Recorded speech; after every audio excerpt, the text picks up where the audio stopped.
নমস্কার বন্ধুরা, ভ্রমণের চ্যানেলে আপনাদের সবাইকে স্বাগত জানাই। আজ আমি বানাবো মাশরুম কিমা। চলুন বন্ধুরা তাড়াতাড়ি দেখে নিই। প্রথমে গরম জলে মাশরুমকে দিয়ে বেশ কিছুক্ষণ রেখে দেব।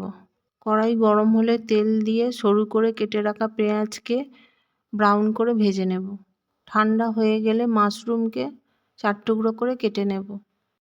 পেস্ট বানানোর জন্য বেরেস্তা, লঙ্কা, আদা, রসুন দিয়ে একটা পেস্ট বানিয়ে নেব। একটা প্লেটে মাশরুম বেরেস্তা দিয়ে যে পেস্ট বানিয়েছিলাম সেটা দিয়ে দেব।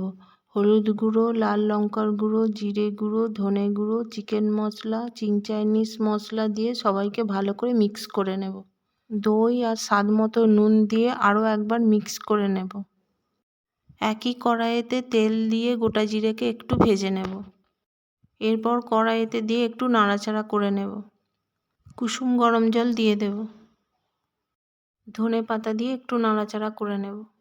বন্ধুরা খুব ভালো হয়েছে, আপনারাও বানান। লাইক, শেয়ার, সাবস্ক্রাইব করতে ভুলবেন না। আবার দেখা হবে নতুন কোনো রেসিপির সাথে। ততক্ষণ ভালো থাকুন, সুস্থ থাকুন।